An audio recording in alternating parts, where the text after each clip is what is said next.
so limited by how we think source is supposed to look, then how can we ever be grateful for anything? Oh, I have to eat this soup because I don't have enough money to go out to a restaurant today. I don't want to end on that. We'll let Reverend Candice lift it up. Come on, Reverend Candice. Gratitude is what I'm saying. That's what I'm grateful for all the many beautiful ways God is expressing abundance in our life. If you don't like soup, you can have a pizza. Because here's the thing. Life is a big pizza pie. It's a big pizza pie. And as you learn to appreciate all of the differences about us and humanity, all the different ways that we express on the globe, when you learn to have an inherent respect for other people and appreciate their gifts and their talents, and then you're teachable, you can learn that things really are yummy, right? I want to partake, just like we were talking about the music last night. I don't know how to do that, but I love being witness to it. It makes me feel good. I love taking a bite of yummy life. And guess what? It's easy to digest. We don't have any constipation from that. We don't have any regurgitation from that. It is spiritual food. That's why he says duly ministers. I say fueling ministers, because we are fueling each other. We're all being fueled together by the power, the presence, and the love of God. So life really is good. Take a yummy bite of that pizza or whatever it is, and be willing to step outside your comfort zone and just be used. Just show up and say yes. You don't have to know any of the answers. It in you knows, and it will lead you. It will lead you, it will guide you, direct you, it will remind you every day that you are my beloved in whom I am well pleased, and that you live in a land of plenty.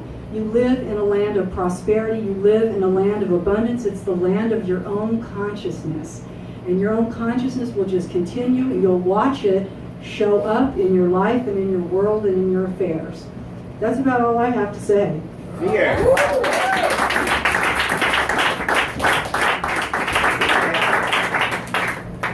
We gain power over limited ego consciousness when we are courageous enough to doubt it. When Chris and I began the foster to adopt process, everyone told me, you're going to have to wait years until you get an infant if that's what you want. You're not going to get it. And you're going to have to do this. And you know, you're going to have to do this and this and this. And the entire time I would say, thank you, that's not my story. I'm moving forward. My story is one of ease and grace. Mine is a story of fulfillment and joy. I know that the perfect child will come to us at the perfect time. You know what I mean? And 2 weeks after we opened our home, saying, okay, we're ready. 2 weeks we got a call that there was a 2-day-old little boy waiting for us at the hospital to go pick up. And we were like, I was like, oh, all right. That wasn't 2 years that we had to wait. That was 2 weeks, because I am not buying anyone's story that it has to be hard, that it has to be challenging, that it has to be difficult. And so as we go forward and allow our inspired ideas to manifest as a life that turns us on, we go forward, we extend our hand. And if you feel resistance from others, from those you let go, and you say, you know where to find me. I'm going forward because I know who I am, right? There will be people along the way who have been so inundated with the belief that it's going to be hard, that there's not enough. And they're going to tell you got to be responsible. This is what a responsible person does, and you're not being responsible. This is what an adult does, and you're not being like an adult. And you can say, thank you for sharing. That is not my definition of responsible. That is not my definition of adult anymore. My definition of adult is someone who knows who they are and enjoys their time on this damn planet. And I'm going to allow my life to reflect that new belief of what an adult is. And so you continue to go forward. You do not have to accept lack and limitation as the way that it is. I remember Chris used to say, yeah, all the spiritual stuff is good, Jess, but in reality. And I said this a couple weeks ago. I go, you know what?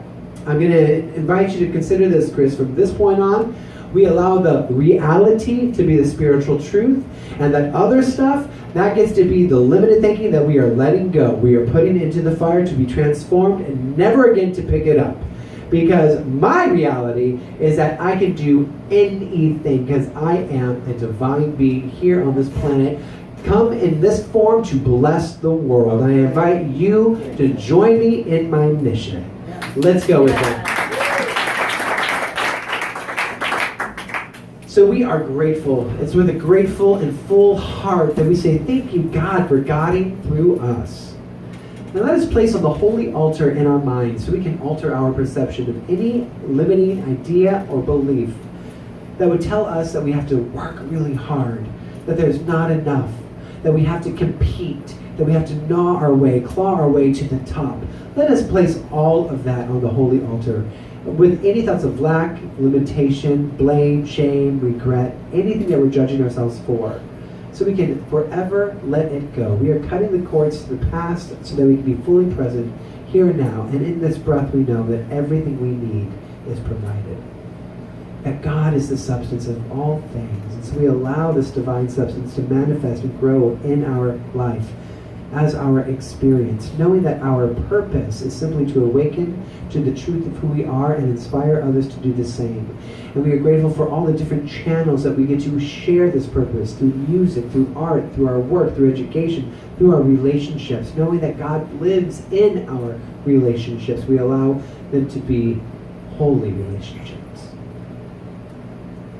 Knowing that there is nothing we need do to be more worthy of love. That we are here and we are perfect. And it is our job, the invitation is to realize this perfection. So we realize this now. We allow the love of God to shine and express and expand and grow as our life. We allow the light of God to shine our way, showing us the next step to take. And we're only concerned with the next step. So we take the next step, our hearts are open, our minds are open, and we are grateful. And we dedicate the healing that is unfolding right here in this moment to any living being, any form of life that is suffering this day, any form of life that feels stagnant or stuck, any form of life that feels like they're trapped or enslaved. We know that where they are, God is, and we know it for them, practicing true compassion. We extend our hand, we hold the space, and we dedicate our healing to them. And in grace and gratitude, we go forward and we let it be. And so it is. Amen. This groove, I'm going to give it back to you.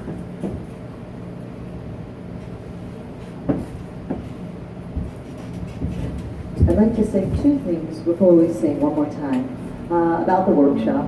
Nobody, again, will be turned away for any kind of lack of fees, or you can pay what you can pay. So please don't let that be a deterrent to you in any way. I really want you there.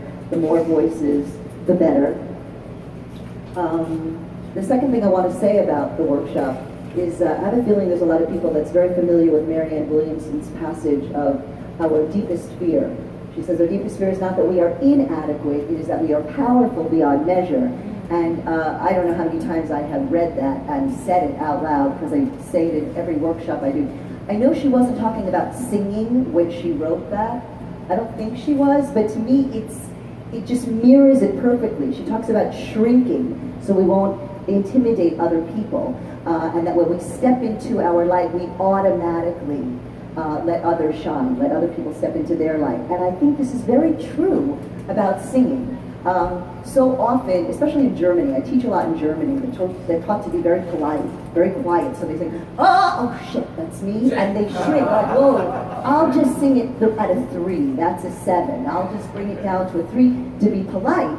And in essence, what we're really doing is actually being quite rude to one another, because we are not allowing ourselves to inspire other people. When we step into our voice, as bad as you might think it is, you are inspiring. And what I teach is that you stop thinking about what you sound like and you start feeling how it feels to sing, how it feels to move energy in that way. Because you can run and you can lift and you can jog and you will move energy, but you will not move it the way you do when you sing. It's very unique to the singing. And so I really invite you to come and experience this joy.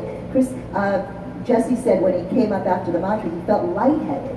And I said, yes, because actually what mantra singing is a way out of the head and into the heart. It's like a direct channel. Do not pass go, do not collect 200, just get right in there. It is a form of meditation that is actually much more accessible for a lot of people than sitting in silence. That's sometimes way more hard. So enjoy this joy of singing. It's a tool that's always available. You don't need me to do it. You could put on the radio or something else, but it will change your attitude very quickly. So with that, please come and sing. I want to sing a song for you that I wrote.